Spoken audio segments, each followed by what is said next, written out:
Assalamualaikum warahmatullahi wabarakatuh. Selamat siang, teman-teman. Selamat Selamat siang. siang, gimana Ya, kabarnya?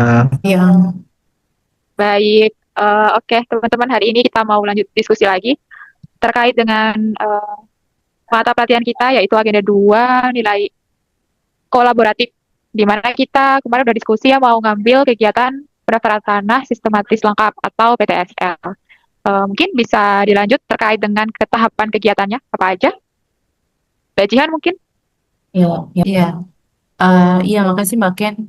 Jadi tahapan kegiatan PTSL itu kan yang pertama ada tahapan persiapan dan sosialisasi ya, di mana kantor pertanahan itu tidak bergerak sendiri. Kita juga bekerja, kita sebagai penyedia teknis bekerja sama dengan perangkat desa sebagai jembatan komunikasi ke masyarakat. Terus yang kedua ada pembentukan panitia adjudikasi dan satgas, di mana yang turun ke lapangan itu bukan hanya pegawai internal BPN saja, namun kita juga bersama-sama dengan eh, masyarakat dan perangkat desa. Terus ada gerakan bersama pasang tanda batas, di mana eh, tahap ini sangat krusial karena bergantung pada kolaborasi antar warga agar eh, pengukurannya dapat dipertanggungjawabkan di agar pengukurannya dapat dipertanggungjawabkan kan. Terus yang keempat kan ada pengumpulan data eh, dan sidang panitia A itu juga penting agar dilakukan pemeriksaan akhir agar memastikan tidak ada sengketa saat melakukan pengukuran itu. Dan yang terakhir pengumuman data fisik dan yuridis dan dipajang di mana datanya itu dipasang dipajang di kantor desa selama kurun waktu tertentu agar bisa dikoreksi publik. Mungkin seperti itu sih. Gimana nih Kak, output dan hasilnya? Apa hasilnya? Oke, terima kasih atas penjelasan tahapannya, Mbak Jihan. Kalau mendengar dari tahapannya, mungkin output dari kegiatan PTSL ini tentu sertifikat hak atas tanah yang menjadi output utama, di mana keterkaitan dengan nilai kolaboratif ini tentunya sebuah sertifikat itu tidak akan bisa terbit tanpa adanya persetujuan batas dari tetangga yang bersebelahan. Output ini tentu membuktikan bahwa semua pihak dari baik instansi kantor pertanahan maupun masyarakat maupun dari pihak desa bekerja sama menyepakati satu data hukum yang sama. Kemudian ada juga peta bidang tanah atau PBT yang dimana merupakan hasil pengukuran yang melibatkan antara surveyor, pihak desa dan juga masyarakat. Kemudian ada juga database pertanahan atau K3, di mana kategori K3 ini merupakan tanah yang sudah diukur tapi belum bisa disertifikatkan karena kendala administrasi. Jadi mungkin di sistem itu hanya ada NIB-nya saja. Kemudian kalau terciptanya desa lengkap, di mana desa lengkap ini kondisi di mana seluruh bidang tanah itu sudah satu desa sudah terpetakan dan sudah terdaftar. Kaitannya dengan kolaboratif tentu merupakan hasil sinergi antara kantor pertanahan, pemerintah desa, dan juga masyarakat. Kemudian ada juga peningkatan nilai ekonomi, karena setelah sertifikat tanah itu sudah bersertifikat, sudah terbit, masyarakat bisa mengakses untuk perbankan, sehingga tentu ada keterkaitan antara kementerian atau BPN dengan sektor perbankan. Mungkin itu saja sih kalau untuk output. Mungkin bisa dilanjut terkait dengan keterkaitan antara substansi mata pelatihan di agenda 2 ini. Jadi kalau untuk terkaitan substansinya ya, kalau misalnya dari segi berorientasi pelayanan, PTSL itu kan program strategis nasional yang bertujuan memberikan kepastian hukum hak atas tanah secara gratis atau murah bagi masyarakat. Jadi kaitannya itu petugas melakukan jemput bola, sosialisasi ke desa-desa untuk memenuhi kebutuhan masyarakat akan legalitas tanah. Terus kalau dari segi akuntabel, prosesnya sertifikasi dalam PTSL itu harus dapat dipertanggungjawabkan secara hukum dan administrasi. Terus kalau dari segi kompeten, mengukur jutaan bidang tanah itu memerlukan keahlian teknis dan pemahaman hukum yang mendalam. Jadi tidak bisa sembarang orang yang melakukannya. Dari segi harmonis, PTSL seringkali berhadapan dengan konflik batas tanah atau perbedaan pendapat di masyarakat. Nah, jadi kita sebagai petugas itu berperan sebagai mediator yang membangun lingkungan kerja yang kondusif. Kalau dari segi loyal, program PTSL memiliki target waktu yang sangat ketat. Jadi insan atau BPN seringkali bekerja lembur, bahkan di hari libur untuk melakukan pengukuran lapang. Dari segi adaptif, transformasi digital dalam PTSL menuntut perubahan pola kerja dari manual ke digital. Jadi penerapan aplikasi satu tanahku untuk monitoring berkas, penggunaan KKP, itu menunjukkan bahwa petugas cepat menyesuaikan diri dengan teknologi untuk mempercepat layanan.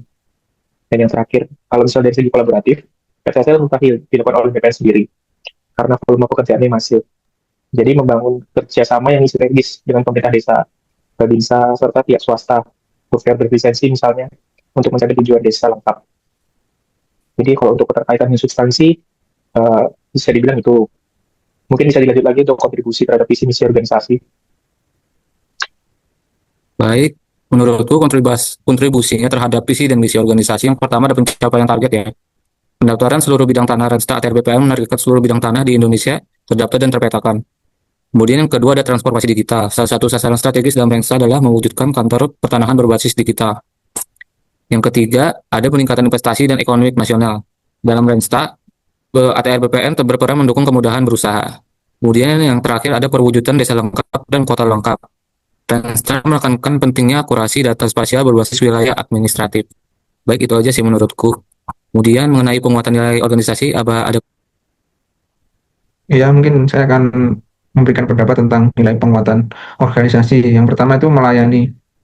Melayani adalah menekankan pada pemberian layanan yang berorientasi pada kepuasan masyarakat dengan sikap yang ramah dan solutif.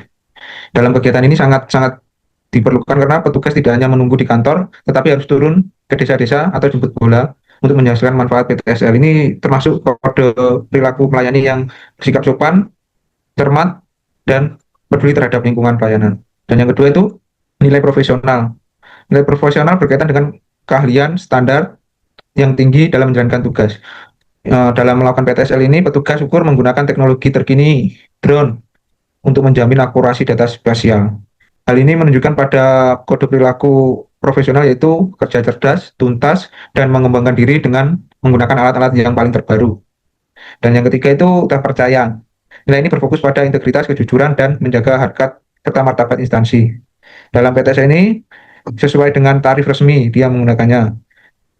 Terus menolak segala bentuk gratifikasi. Terus sidang panitia adjudikasi melakukan pemeriksaan riwayat tanah secara jujur dan transparan. Dan keterbukaan informasi, mengumpulkan hasil data fisik dan yuridis di kantor desa. Itu termasuk kode perilaku yang bekerja dengan integritas, dapat dipercaya, penuh tanggung jawab, dan taat peraturan. Mungkin itu saja sih. Apakah ada tambahan dari teman-teman? Kalau dari saya cukup sih, Mas. Mungkin ada teman-teman lain. Saya juga cukup sih penjelasannya teman-teman semua. Mungkin akan saya lanjut untuk share screen ya terkait dengan tabel penerapannya. Menambahkan lagi terkait dengan tabelnya. Iya, Kak. Turunin. Mungkin Sudah bisa cukup ya? menambah itu, Pak. Oh ya, yang bagian penguatan nilai organisasi ya Mas Andi. Iya, kasih kode perilaku sedikit-sedikit yang sesuai biar nanti lebih lengkap, toh.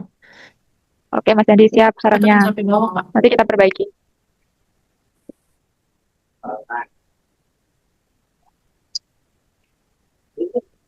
Oke, Mungkin sudah cukup, Pak, itu sudah cukup lengkap juga. oke kalau sudah tidak ada lagi yang mau menambahkan teman-teman, mungkin kita tutup saja ya. Kita sebagai penutup berarti kita sepakat ya bahwa kegiatan pelayanan pertanahan tentu tidak lepas dari kolaborasi antara instansi, antara baik itu kesadaran individu ataupun sesama instansi ataupun dengan masyarakat dan juga pemerintah desa. Mungkin itu saja teman-teman diskusi kita kali ini. Saya tutup. Terima kasih atas insight-nya. Assalamualaikum warahmatullahi wabarakatuh. Selamat sore teman-teman. Waalaikumsalam warahmatullahi Waalaikumsalam wabarakatuh. warahmatullahi wabarakatuh.